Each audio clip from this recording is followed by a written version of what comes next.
we can do lollipop. That is, you hold it this way, take a towel to hold it this, put your hand like this, and you break it at the joint here. There is the joint here. You want to break it at the joint this way, then put your thumb in the back and pull. You see the two bone comes out. Then you remove that part of the hand like this, which you're going to use for stock, and one of the two bone you can pull out, which I'm doing here. Now you're left with one bone, that piece of thing that you turn inside out to do what we call a little lollipop. That little lollipop, often you roll that in cracker meal, something like that. You can fry it, serve it into a beautiful leaf of cabbage, for example, Savoy cabbage, to use it as finger food, you know, for a party. If you buy at the market the whole wing, like I have here, I will do a lollipop with that part, and I will do a lollipop with the part that I did here. So you see? But for our chicken here, I do all of this. So again, you break it, you pull it out, separate your bone, pull one of those out, that's it. Now here, I want to bone this out. And first, I want to remove that triangle again, that we call the wishbone. So I put my knife against it and pull it out. Again, as I see here, it is broken. Very often, the wishbone is broken now because they press it on the machine when they pluck it, and that break the wishbone. And again, as I say, be careful because the end is very pointed and you can puncture your finger. But the wishbone is that triangle which actually, even when you roast a chicken, right there is in the way during your carving. So it's good to remove it, even when you do a turkey for that matter. What I have here, then the wishbone removed. Now, the only thing that I want to do is to take the whole carcass out. I don't have to use a knife very much. The biggest mistake is to use a knife very much. All I have to cut is the joint of the shoulder here, and the joint of the hip there. So I cut here, there, on the other side. With the knife, that's about it. Now, since I want to open it completely, I start by cutting the skin of the back. Now I look for the joint of the shoulder. Lift up the skin, put your finger there and move that chicken like that. I know there is an articulation right there, I can feel it. So I put the knife right where the articulation is and I start cutting. I am into it now, but if I were not sure that I am into it, I would wiggle the knife a little bit and I would slide into it. So I do this side. You do the same thing on the other side. It should not take you much more than a minute to bone out a chicken. The thing is done both ways. What do I do now? I grab the whole wing, put my finger through the carcass, and I kind of pry it out this way, you know, until I see the little oyster. So again, here I pull out until I see the oyster. Do the same thing on the other side. Pull out until I see the oyster.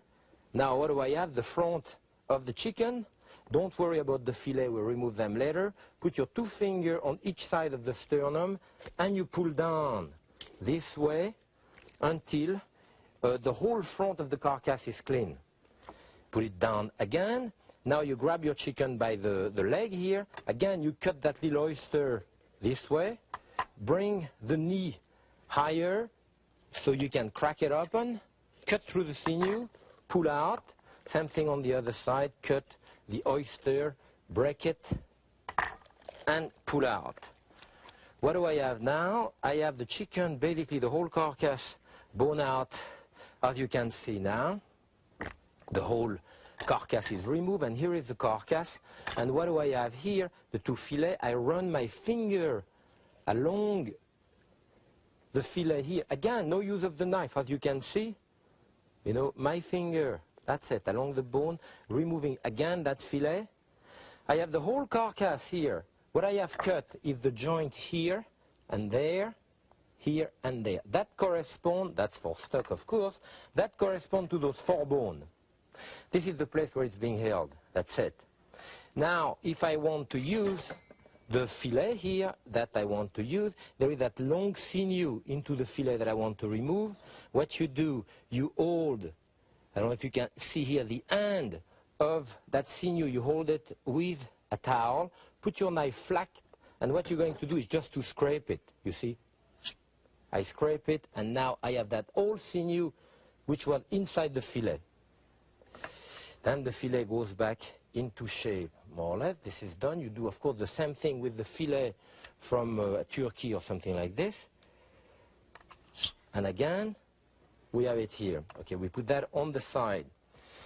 Now, if I want to continue boning this out, I have to take the bone of the leg. So what do? I take the end of it again and cut all around, at least to be able to grab it, you know.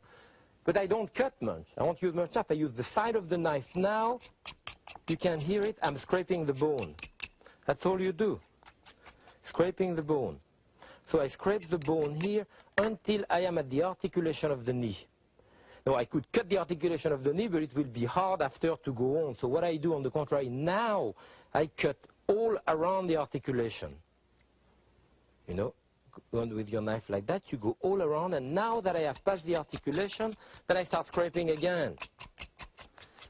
What do I have here? The thigh bone, the drum bone. Where am I? Am I here? Now, I don't want to cut this now because the skin is going to shrink during cooking. So use the back of your knife and break it so that you can remove that and keep this. When your galantine is cooked, you can trim it later on. So we do this. Again, the same thing on the other side. Remember that when you do this, in terms of technique, the techniques are the same each time. If you do a quail, if you do a duck, if you do a pheasant, if you do a chicken to saute, if you do a chicken to grill even, or other type of, you always cut into the same joint to separate it. So it becomes very important. Even to carve in the dining room, you always cut into the same place. Again, I remove the wishbone. Now, the only thing left is the bone here, which sometimes we leave, sometimes we remove. If you want to remove it, I'm holding it underneath, and again, here cutting all around under the articulation. Now I can stand the bone on its own and press it down like this, as you can see, and pull it out. That really doesn't matter. I can flap that back into it. The same thing here. And I push it down, and now my chicken is totally deboned. I mean, the idea there is to have the same layer of meat all over. So I'm placing this here to reorganize Mother Nature a little bit.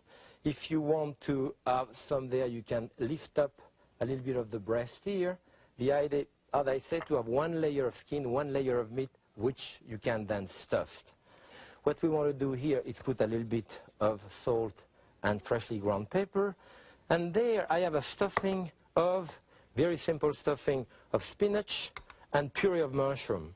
What you want to do is to push a bit of that stuffing into the leg. Remember to stuff